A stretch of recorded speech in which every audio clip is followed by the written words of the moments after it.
Jadi Tritunggal itu kan memang istilahnya tidak ada dalam Alkitab, ya. Tapi Tritunggal itu berbicara itu tentang bagaimana Allah yang satu itu. Jadi iman Kristen itu tidak pernah mengimani Tuhan ada tiga, seperti yang difitnahkan oleh haina-haina yang jahat ini, ya. Mereka mengatakan Kristen Tuhannya tiga, enggak. Dalam Perjanjian Lama Ulangan 6, Allah itu esa. Tuhan Yesus dalam Injil Yohanes mengatakan Allah itu esa. Paulus yang mereka katakan pencipta Tritunggal dalam 1 Korintus 8 ayat 6 juga berkata Allah itu esa. Bahkan setelah eranya Paulus, eranya 300 tahun setelah itu, dalam hal ini misalnya bapak-bapak gereja dalam Konsili Nikea Konstantinopel tahun 325, rumusan iman Nikea itu mengatakan aku percaya kepada satu Allah, yaitu Sang Bapa. Jadi baik Perjanjian Lama, Perjanjian Baru, Tuhan Yesus sendiri dan rasulnya Tuhan Yesus, Rasul Paulus, dan setelah itu pun Konsili Nikea itu sepakat Allah itu esa. Satu ya. Satu. Tapi mengapa ada Trinitas? Trinitas ini adalah penjelasan seperti apa Allah kita yang satu itu. Penjelasan tentang keunikan Allah kita yang satu itu. Ya, coba kita baca 1 Korintus 8 ayat yang ke-6. Bahwa bagi kita hanya ada satu Allah. Satu Allah yaitu Bapa, yang dari Dia berasal segala sesuatu, dan yang untuk Dia kita hidup, dan satu Tuhan saja yaitu Yesus Kristus, yang karena Dia segala sesuatu telah dijadikan dan yang karena Dia kita hidup. Jadi Allah yang esa itu adalah Bapa. Mengapa disebut Bapa? Karena Dia adalah sumber segala sesuatu. Nah, Sang Bapa ini di dalam dirinya, Allah yang esa tadi adalah Sang Bapa. Bapa ini adalah Allah. Di dalam diri Sang Bapa ini Dia memiliki firman. Yang oleh firman ini Dia menjadikan segala sesuatu. Ya, makanya dikatakan berfirmanlah Allah jadilah terang. Berarti Allah Sang Bapa menjadikan terang oleh firman dalam Dia. Firman itu seperti logika. Bahasa Yunani-nya logos. Logos itu ilmu. Ya, teologi itu theos dan logos, ilmu tentang theos, ilmu tentang Allah. Biologi, bios dan logos. Jadi Sang Bapa ini di dalam dirinya Dia memiliki logos tadi, Dia memiliki firman. Oleh firman ini Dia menjadikan semua. Sama seperti saya menciptakan gelas ini oleh karena apa? Saya menciptakan ini oleh karena pikiran saya, kan?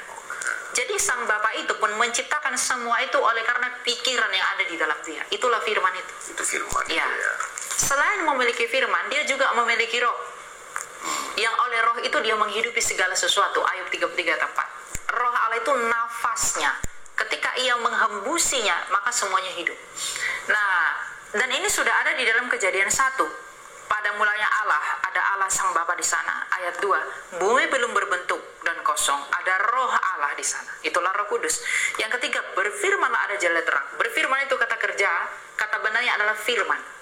Yang berfirman di sana siapa? Allah. Untuk apa? Menjadikan terang. Berarti ada Allah Sang Bapa, ada roh Allah Roh Kudus, ada firman Allah. Bapa, firman atau anak itu, dan Roh Kudus. Itulah Trinitas itu. Satu kesatuan itu satu ya. Sama seperti saya ada satu manusia. Saya punya tubuh yang menjadi wujudnya saya. Saya punya firman. Saya punya roh. Kalau tubuh saya manusia, firman saya pasti manusia, roh saya pasti manusia. Tapi apakah ada 3 manusia? Tidak ada, kan? Hanya ada satu manusia. Sekarang, apakah Anda mengenal, kalau saya hanya berdiam diri begini, apakah Anda kenal saya, nama saya siapa, dan lain sebagainya? Tidak, kan?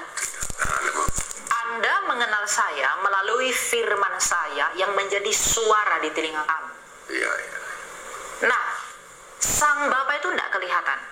Maka manusia mengenal Dia melalui firman-Nya yang menjadi manusia. Yohanes 1 dan 14 berkata demikian. Firman itu telah menjadi manusia.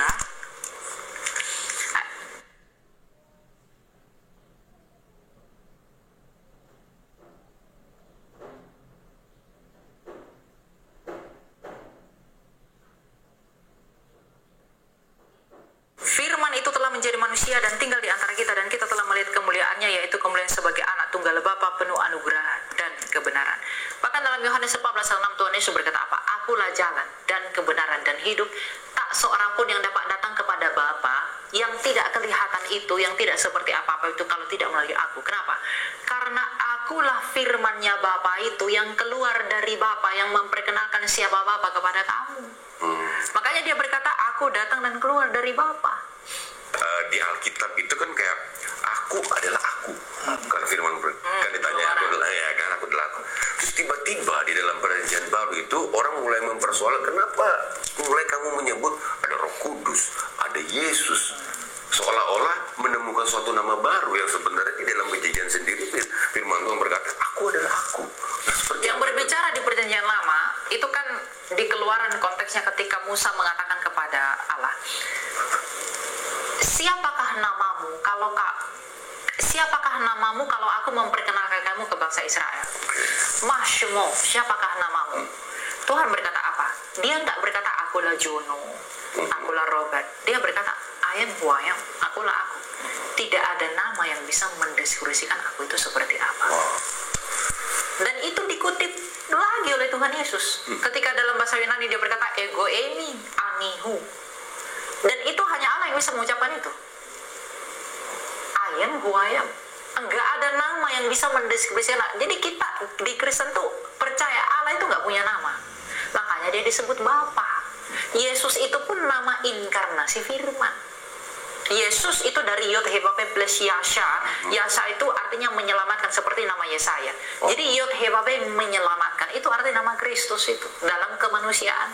Dalam kemanusiaan. Iya.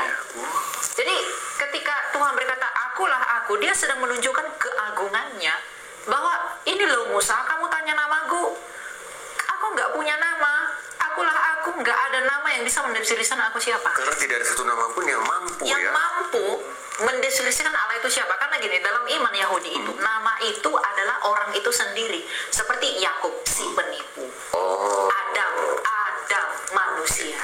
Jadi ketika kita ingin mencoba membuat nama kepada Sang Pencipta itu seolah-olah kita sudah membuat sesuatu kita label. menamai dia. Iya, label gitu ya. Kita menamai dia karena kita aku adalah aku. Akulah aku. I am who I am. Dan yang berbicara itu yang didengar Musa itu apa? Firman Allah kan? Iya. Nah, siapa firman Allah itu? Yesus. Ibrani 11 ya. Kita lihat bahwa si Musa pun bersukacita oleh karena Kristus. Karena yang ditemui oleh Musa itu ya Yesus, tapi belum dalam inkarnasinya, tapi dalam teofani, dalam penampakannya. Nih, ayat 23. Karena iman setelah lahir Musa disembunyikan selama 3 bulan oleh orang tuanya, karena mereka melihat bahwa anak itu bagus rupanya dan mereka tidak takut kepada perintah raja.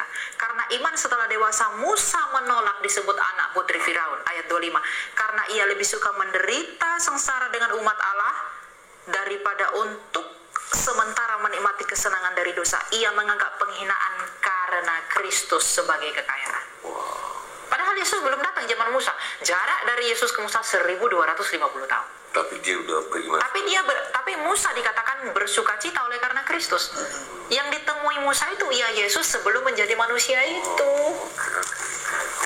Itu sudah ada di dalam. Sudah ada. Makanya Tuhan Yesus berkata apa? Before Abraham was, I am. Sebelum Abraham ada, aku udah ada. Itu Tritunggal ya. Itu Tritunggal itu. Nah, ini bagi orang yang tidak suka kompleksitas dari iman, itu mereka tidak menyukai Tuhanmu ribet apa segala macam. Tapi itulah wahyu Tuhan tentang dirinya. Allah itu memang kompleks. Dan kalau kita memahaminya sepotong-sepotong kita jadi bisa ini ya. Enggak. Nah, kalau kita udah mengerti Allah Tritunggal ini tadi, Allah Sang Bapa memiliki firman dan rohnya, maka Bapa Allah ini menyelamatkannya melalui apa? Baru kita bahas kristologi. Firman-Nya yang menjadi manusia. Jadi kita tidak percaya Allah itu mati, itu tidak pernah. Ketika mereka bertanya, kalau Yesus turun jadi manusia, siapa dong yang isi surga? Ini pertanyaan konyol. Ya karena mungkin mereka berpikir begini, aku adalah aku, itu seperti kayak turun ke dunia gitu, kayak yang turun ke dunia adalah firman. Allahnya? Ya, Allahnya nggak kemana-mana. Yang berbicara kepada Musa itu yang didengar Musa itu apa? Firman kan? Kalau Allah itu turun ke dunia ini hancur kita. Kiamat. Firman itu yang menjadi manusia itu. Nah, kita sekarang masuk ke kristologinya kan seperti tadi. Ketika Allah firman itu menjadi manusia, dia manusia 100%, tetapi dia juga Allah 100% ya. Nah, itu pengertiannya sepenuhnya Allah, sepenuhnya manusia. Kalau 100% tuh enggak tepat. Oke, sepenuhnya maksudnya bahwa itu nggak bisa terpisahkan, memang kayak satu kesatuan gitu. Jadi gini, ketika firman Allah menjadi manusia, dia ketika menjadi manusia, dia tidak mengubah kodratnya, tapi menambahkan kodratnya. Jadi ketika firman itu kan adalah Allah. Yohanes 1:1, pada mulanya adalah firman itu bersama-sama dengan Allah, dan firman itu adalah Allah. Firman itu adalah Allah. Ketika dia menjadi manusia, dia tidak kehilangan hakikat Allahnya ini, tapi dia menambahkan kodratnya yang manusia ini. Jadi di dalam satu pribadi Yesus ini ada dua natur. Dia adalah Allah karena dia adalah firman Allah yang menjadi manusia, lalu dia manusia menambahkan kodrat manusia. Ketika perlu bilang bahwa firman Allah itu sepenuhnya, Yesus itu sepenuhnya Allah, sepenuhnya manusia. Tapi kenapa ketika dia menerima sesuatu di umur 30 baru dia terlihat seperti Allahnya kelihatan? Apakah dia umur remaja dia nggak seperti Umur 12 tahun aja dia mengajar di Bait Allah. Iya, maksudnya seumur 12 tahun memang, atau memang karena kebenaran itu kita nggak dapat kali, atau seperti apa? Atau waktu itu di Alkitab dia diberitahu umur 12 tahun. Dia punya knowledge. Oh, sebelum 12 tahun. Ya, dia hidup sebagai orang Yahudi biasa, tunduk kepada Taurat. Galatia 4:4. Oh, tapi itu apakah tidak mengurangi bahwa dia sepenuhnya Allah itu? Dia kita harus mengingat Tuhan Yesus ini hidup dalam lingkungan apa? Dalam lingkungan Yahudi yang punya Taurat. Dan usia dia sampai umur 30 itu diatur dalam Taurat. Nah, Yesus sebagai yang sempurna ini tidak boleh melanggar itu agar ia tak bernoda ketika menjadi penebus. Makanya disunat. Jadi dia taat. Dia di 8 hari tetap disunat. Dia mengikuti aliyah naik, mengikut hukum Taurat umur 15 tahun apa segala macam. Kenapa dia baru mulai bisa mengajar dari umur 30? Karena orang Yahudi baru boleh mengajar dari umur 30. Jadi Tuhan Yesus itu taat kepada hukum Taurat. Itu hukum. Saya hanya mau menyampaikan bahwa bagaimanapun sejatinya dan hakikatnya, kita ini diciptakan oleh firman Allah. Jadi tidak ada kekayaan kita selain daripada firman Allah itu sendiri, yaitu Yesus itu. Dan itu cukup. Yesus. Itu cukup. Ya, firman Allah menjadikan kita ada. Maka untuk membuat kita tetap kuat, firman Allah itu yang menjadi manusia itu sudah cukup bagi kita. Luar biasa. Jadi kejarlah segala sesuatu bukan untuk dirimu tapi untuk Dia. Bukan karena apa yang telah kita lakukan, tapi karena apa yang telah Dia selesaikan. Karena tanpa Dia kita ini bukanlah apa-apa. Jadi berjuang dalam iman, mari kita hidup dalam pertobatan. Berjuang meninggalkan semua hal yang tidak berkenan dalam hidup kita. Bergumul dengan Allah, bergulat dengan Allah. Bergulat dengan Allah itu artinya apa? Kita itu melawan hal-hal yang tidak berkenan di dalam diri kita, kedagingan kita, demi perkenan.